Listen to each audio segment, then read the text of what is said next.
फलस्तीन के लिए बनाए जाने वाले पीस बोर्ड के मुतल्लिक तो डोनाल्ड ट्रंप कहते हैं कि वो वक्त दूर नहीं जब ये पीस बोर्ड अक़वाम मुत्तहिदा की जगह ले लेगा, लेकिन इस पीस बोर्ड में बाकायदा तौर पर पाकिस्तान की शमूलियत ने इसराइल को परेशान कर दिया है और इसराइली वजीर आज़म बेंजामिन नेतन्याहू से लेकर IDF यानी इसराइली डिफेंस फोर्सेस की नींदें उड़ चुकी हैं, क्योंकि उनके लिए एक बड़ा खतरा पैदा हो चुका है। इसराइल हरगिज ये नहीं चाहता कि पीस बोर्ड के तहत तरतीब दी जाने वाली वो फोर्सेस जो फलस्तीन के अंदर अमन कायम करने और वहां इंफ्रास्ट्रक्चर की बहाली के लिए और सिक्योरिटी के लिए मौजूद होंगी, इसमें पाकिस्तानी फोर्सेस को शामिल नहीं होना चाहिए। इस हवाले से बाकायदा तौर पर NDTV की जानिब से एक बड़ा दावा किया गया है, जिसमें इसराइली ज़राए के हवाले से वाज़ेह तौर पर यह कहा गया कि इसराइल ने अमेरिका को ये बता दिया कि हम पीस बोर्ड में सिर्फ उन रियासतों के साथ काम करना चाहते हैं जिन पर हम अपना ट्रस्ट रखते हैं या जो हमारे लिए काबिल एतमाद हैं,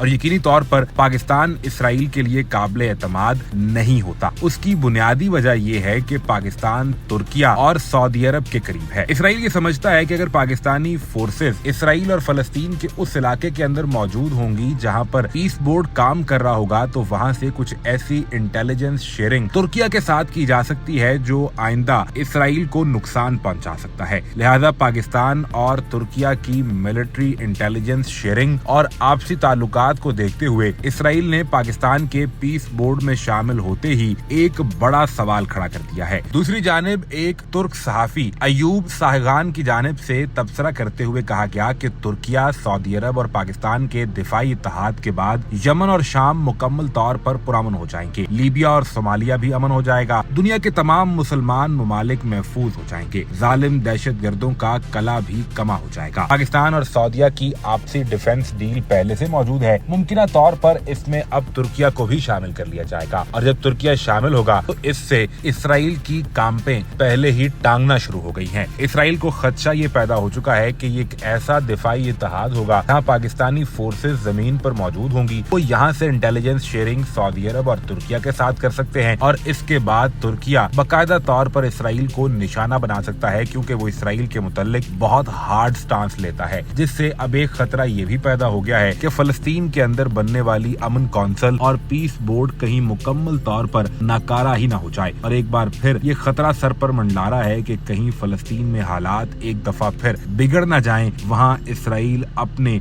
जंगी जुनून में आकर कहीं दोबारा से हमले शुरू ना करते।